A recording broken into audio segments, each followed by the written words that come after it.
have two speeches in one. They are not closely connected, but I felt the need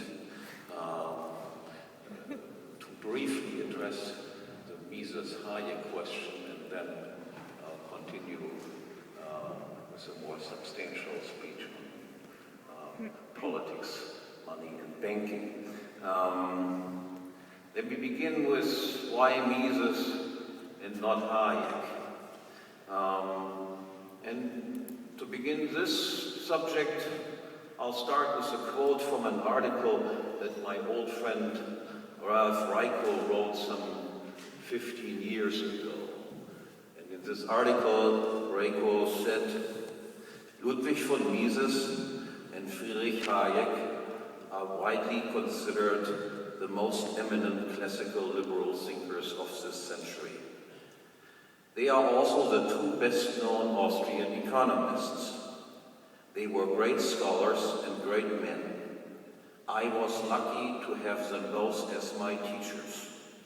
Yet it is clear that the world treats them very differently.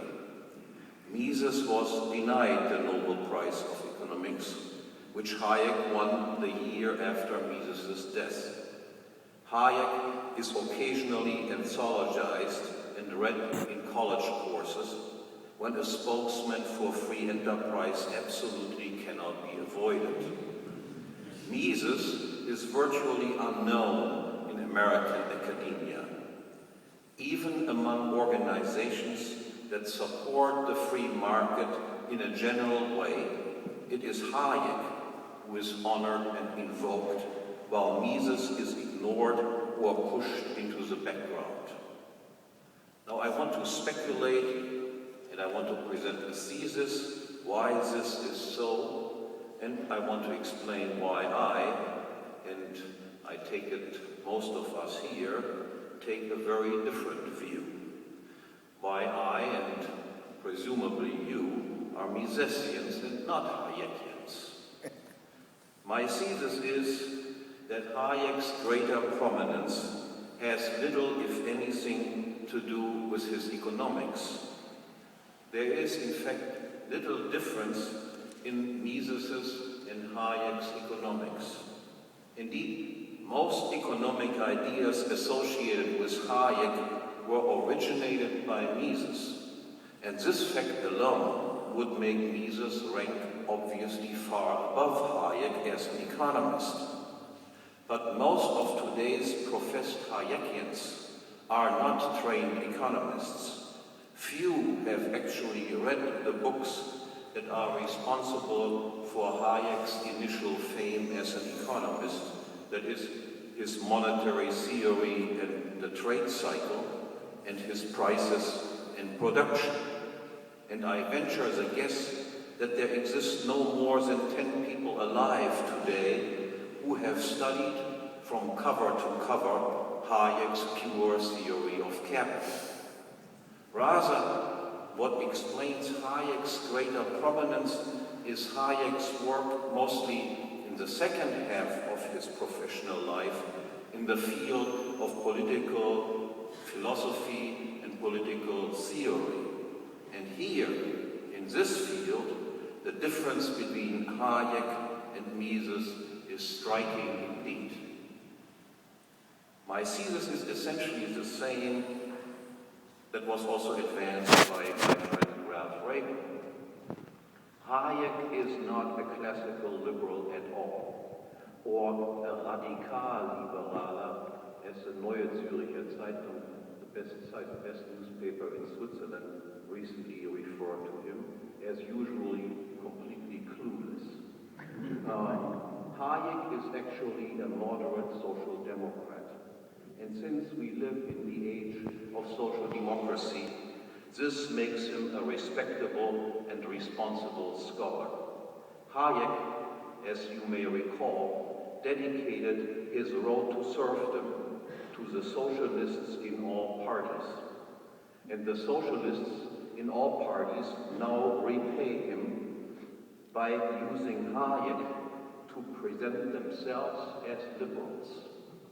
Now to the proof, and I rely for this mostly on Hayek's Constitution of Liberty and his 3-volume Law, Legislation, and Liberty, which are generally regarded as Hayek's most important contributions to the field of political theory. What follows now are mostly quotes from these works, interspersed with brief comments. According to Hayek, government is necessary to fulfill the following tasks, not merely for law enforcement and defense against external enemies, but in an advanced society, government ought to use its power of raising funds by taxation to provide a number of services which, for various reasons, cannot be provided or cannot be provided adequately by the market. Comment: since at all times an infinite number of goods and services exist which the market does not provide, Hayek hands government here some sort of blank check. Among these are protection against violence, epidemics, or such natural forces as floods and avalanches, but also many of the amenities which make life in modern cities tolerable. Most roads, the provision of standards of measure, and of many kinds of information ranging from land registers, maps, statistics, to the certification of the quality of some goods or services offered in the market. Additional government functions are the assurance of a certain minimum income for everyone. Government should distribute its expenditures over time in such a manner that it will step in when private investment flags. It should finance schools and research, as well as enforce building regulations, pure food laws, the certification of certain professions, the restrictions on the sale of certain dangerous goods such as arms, explosives, poisons, and drugs, as well as some safety and health regulations for the processes of production and the provision of such public institutions as theaters, sports grounds, and so forth. And it should make use of the power of eminent domain to enhance the public good. Moreover, it generally holds, again, there is some reason to believe that with the increase in general wealth and of the density of population, the share of all needs that can be satisfied only by collective action will continue to grow. Further, government should implement an extensive system of compulsory insurance, allegedly for the reason for coercion intended to forestall greater coercion.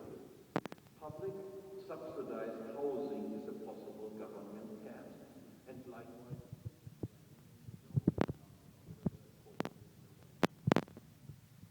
provided that the sum of the gain exceeds the sum of the loss.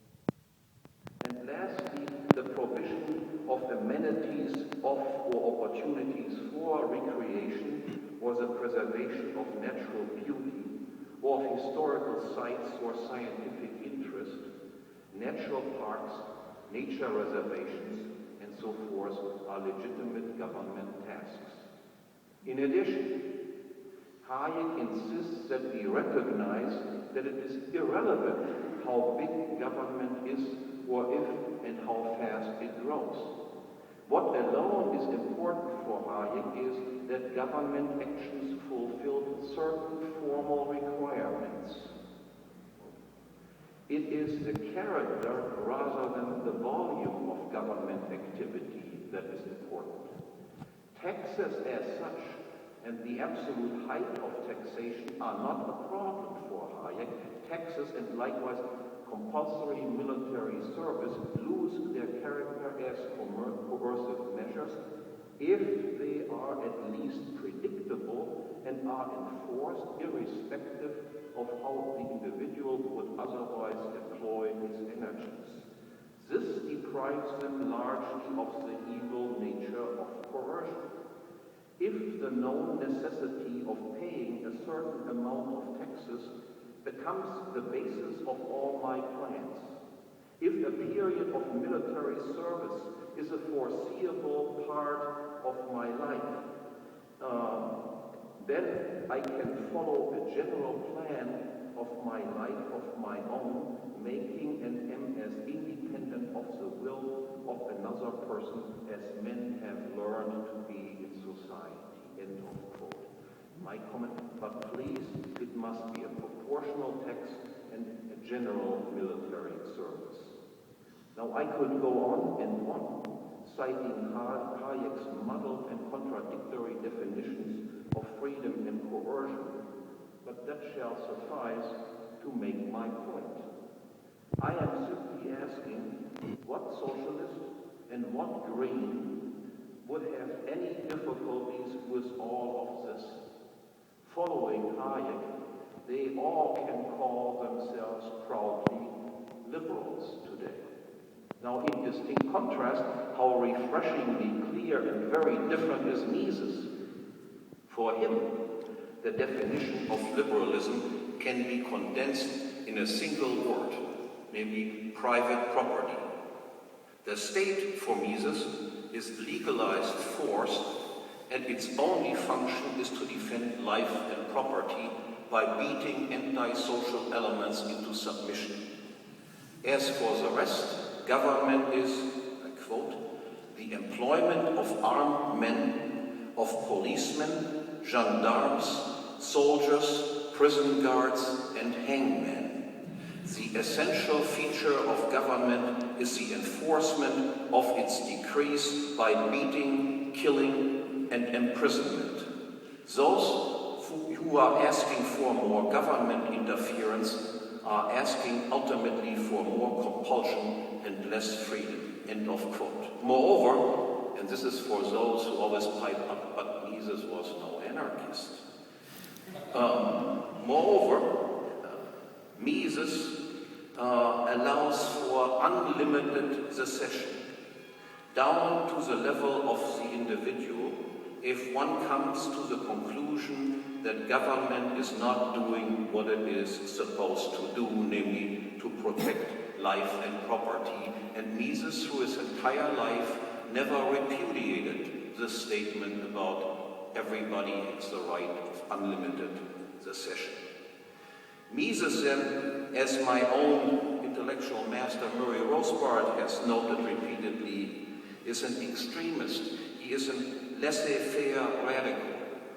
And Hayek, in my view, is a muddlehead, and I personally like extremists, and I do not like